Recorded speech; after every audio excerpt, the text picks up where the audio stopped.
Hi there, it's Pastor Ian here again with another one of your daily briefings. Today we're in Joshua chapter 6. We're at the fall of Jericho. Now, if you may remember, a couple episodes ago we did talk about Rahab the prostitute and how she hid some Israelite spies in this city called Jericho. Now, this was a massive fortified city. It was basically unconquerable at the moment, especially now because the Israelites, they were just an army. They didn't have any siege equipment. Basically, there was no way they were getting into that city. And so the problem is that they need to take it, because if they don't, they're at risk. Because if their army goes past, then the army in Jericho can just go out and they can hurt them. They also need to take the land because God told them to take this land. So now they have a problem. What are they going to do? So God tells Joshua, he says, don't worry about this. I got this for you. Here's what I need you to do. I need you to do something that makes absolutely no sense to anybody.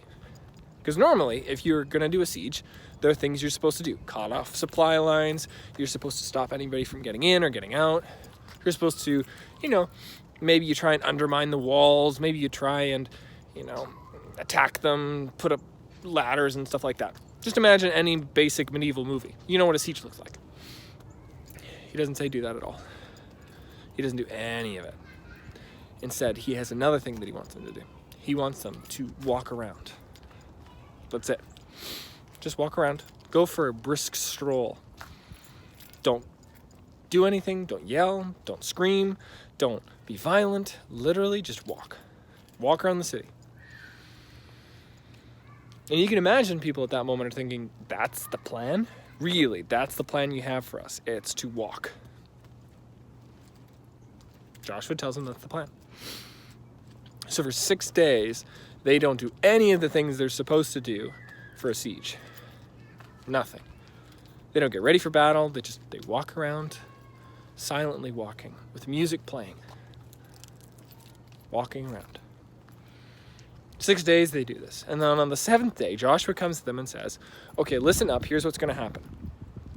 We're going to do the same thing we've done every single day up until now, but the only difference is, once we get to the 7th time around, we're all going to shout. And you can imagine people thinking, that's the plan? Oh, okay, what are we going to do? Shout at the wall? Now, I don't know about you, but I can try shouting at a wall, and chances are it's not going to move. In fact, try it right now. Try shouting at your wall to see if it'll come down. I'll wait. Did it work? Didn't think so. That's probably what the people were thinking. They're thinking, that's not going to work, Joshua. Yelling at the wall will not solve it. It's not like it has self-esteem issues or something like that, or it's very sensitive. No, it's a wall. It doesn't hear you. But they do it. They believe God. And so they do it.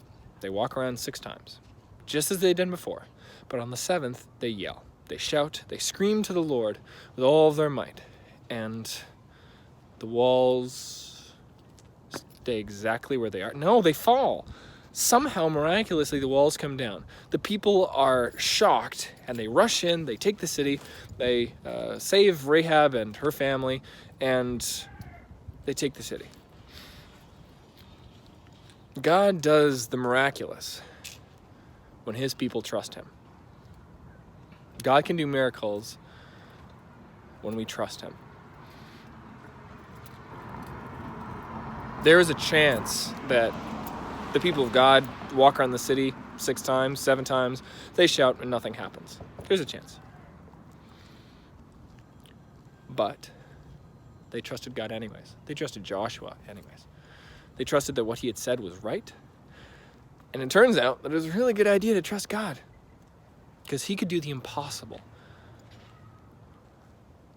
For us, we're living in a time like none we've never seen before. We're being told to not associate with people, to not go out of our houses with many people, to keep a safe distance, to not go to work if we can stay in, to work from home. We're in a time when the risk is seemingly everywhere. And we think, what can God do to help us today? Can God help you wherever you are with whatever you're doing in your life right now? Can he?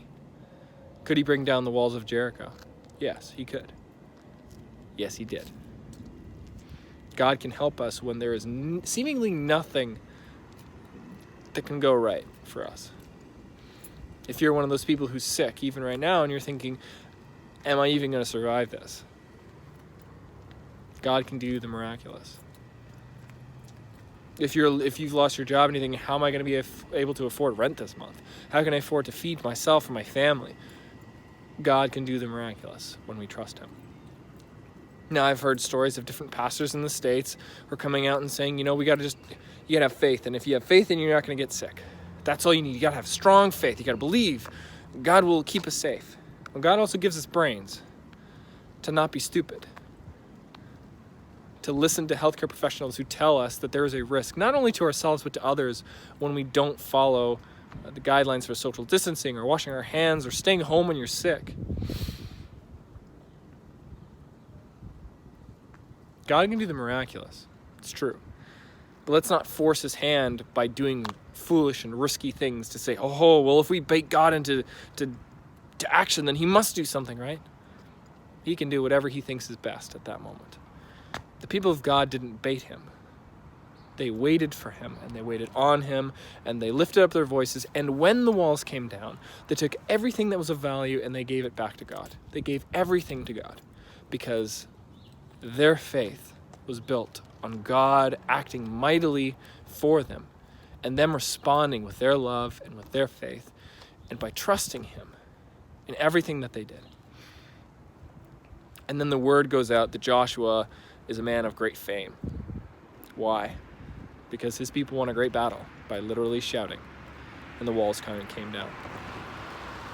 Do we have a faith where we can trust God with our impossible requests? Or is our faith only able to survive with what we think is possible? With God, all things are possible. So this week, let's trust him with our impossible prayers. The things we think there's no way that God can do anything for that. Let's trust him. Let's see.